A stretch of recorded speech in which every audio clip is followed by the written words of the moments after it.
Single length clubs. We've been talking a lot about them lately in the live streams that I do. I got a chance to test them. Let's find out what that did.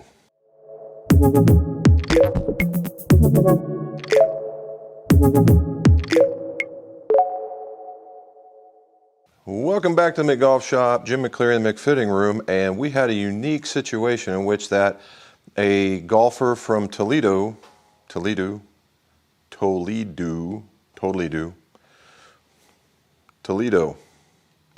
from Toledo sent a set of single length clubs, and he had some issues that he wanted to deal with and send them to us to fix. So what was that? He had a slightly heavier shaft, but not by very much, but he had arthritis, and he wanted to be able to reduce some of the in there, right? And so what do you do when you want to do that? Well, in a lot of cases, it's go to graphite. Now, going to graphite never ever once in my entire life means that you're not a strong golfer. There is way more options out there for graphite than there is for steel. Now, steel has its place, particularly for guys that are divot takers and whatnot.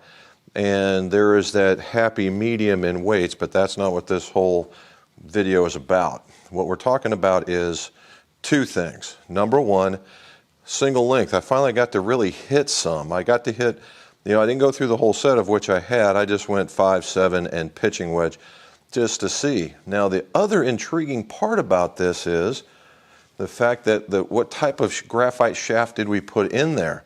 And this one, guys and gals, is a little bit new, even to me. It's been around, but Patterson made a Kinetics single length specifically designed shaft. What does that mean? He's got a series of shafts that are specifically designed for single length applications. Now, the question's always been out there, well, do you need to get a little bit more snap into the ball when it's a 5-iron because it's the same length versus a mid-length versus a wedge length, right?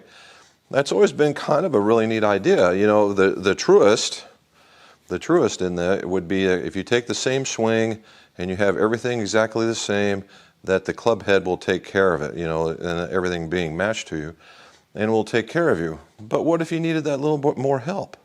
What if you needed that little bit more feel? What if you just wanted it to be cool? And that's what this is. I stumbled onto this talking with him because he wanted a particular weight. And this does come in a heavier weight, guys and gals, that if you were looking for something in that 110 fixture, this thing will do it for you. All right, it will absolutely do it for you. And what he has is designators in long, mid, and short. All right, long, mid, and short irons. And I will have to say that I was showing these off on my live stream, and apparently my camera was doing very, very well, and he noticed the designator down here, and he says, I think you got the wrong one on the wrong head. And he was completely right. And what I was looking was as the designators that are on the shaft labels. Totally missed that. So off they came, they went back together, bam, done. So I asked him if it was okay if I would be able to hit them. And he said yes. So let's just see how this worked out, and we'll talk more about the shaft, the head, and single length. Okay, so we're going to see, you have to really look at the information just to see how things are working. So what we want to do is we want to take a swing.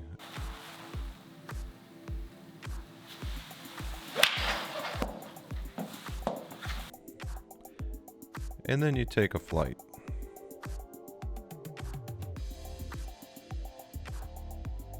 And just in case we didn't like that one, we'll go to another one. And we take a swing.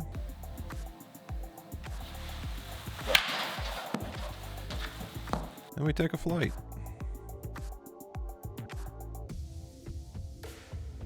Nice arc. I like the idea that these things are coming up out of the air very, very well. All right. 7 irons.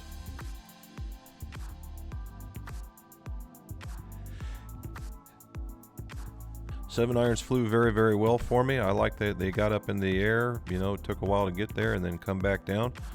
But again, like anything else, we want to take a swing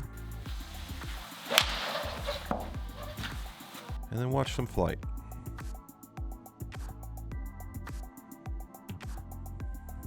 And just so we can get an idea, here's the worst one of the clan. So we take a swing,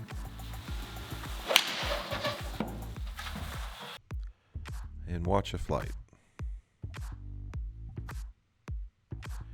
Not too bad whatsoever. I mean, these hit, the 7-iron hit very, very well.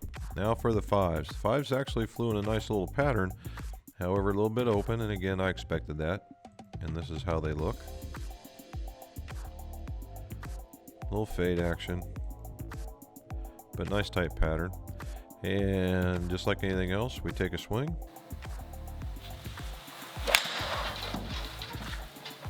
And we watch the flight. Nice and high, coming out of the sky. Bam. And just for another one, here's a good one. Take the swing. Watch the flight.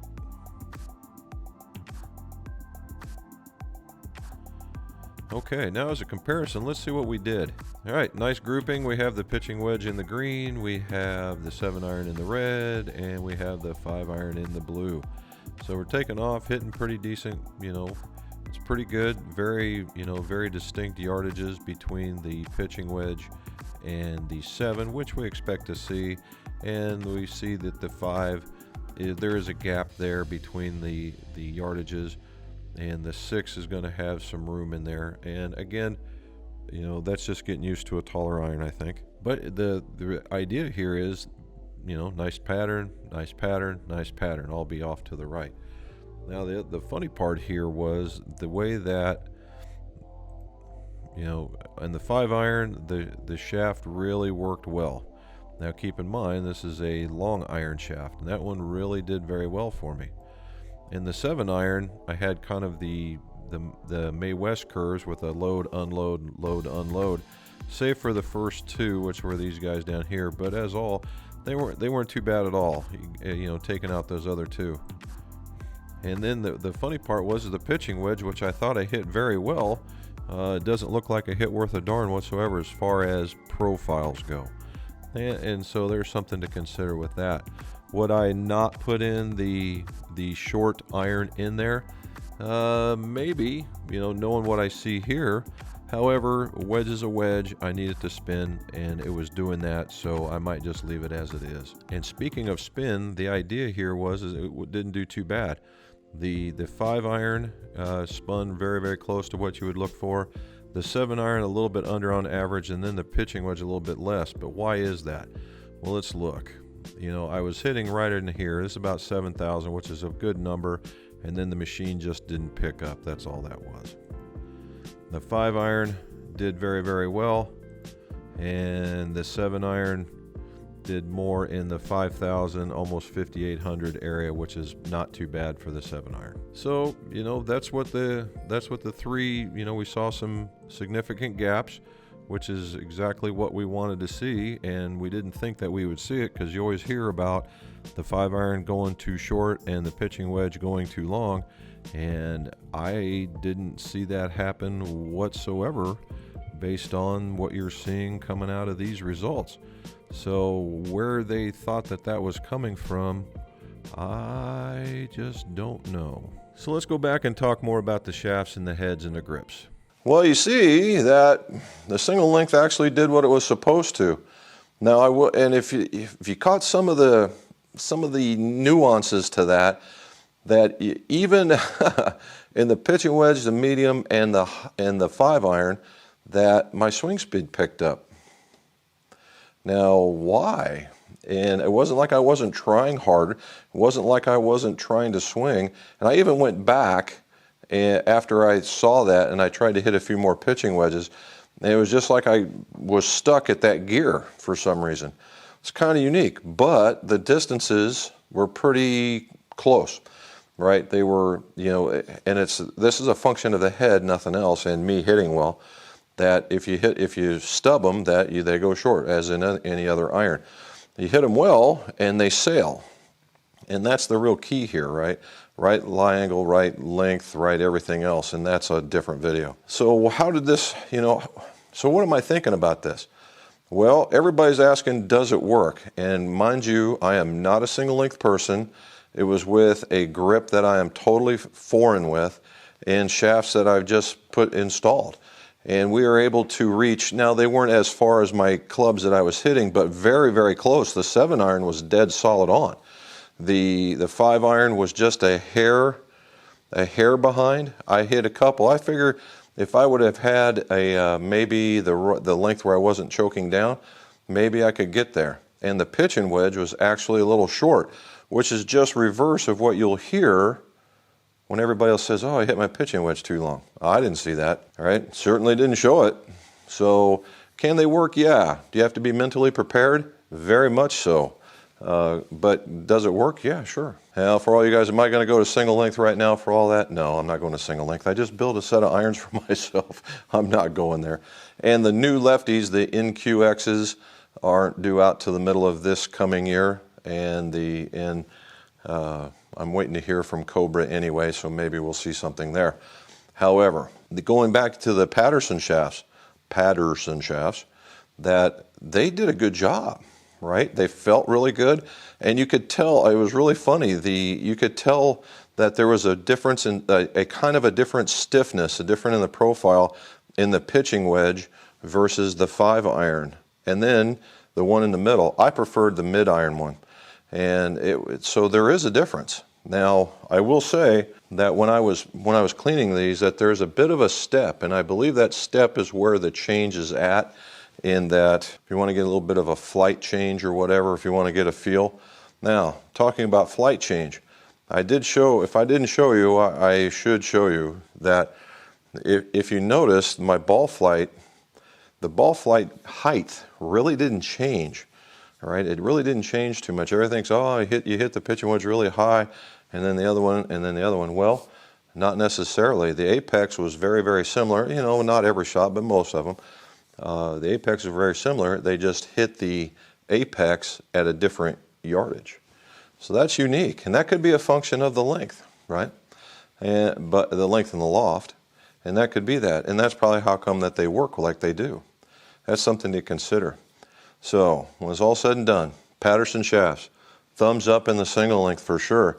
Patterson, if you're watching this, I'd be more than happy to, to test out a few more in the iron drivers setup. They worked out well. Now, the irons, these are the older Sterling irons. They are a nice design to be sure, and the new ones are coming out, the EQX, NEQX or whatever. The EQN1s, we'll call them the EQ heads. We'll call them the EQ heads. And I've put a set of right-handed ones together.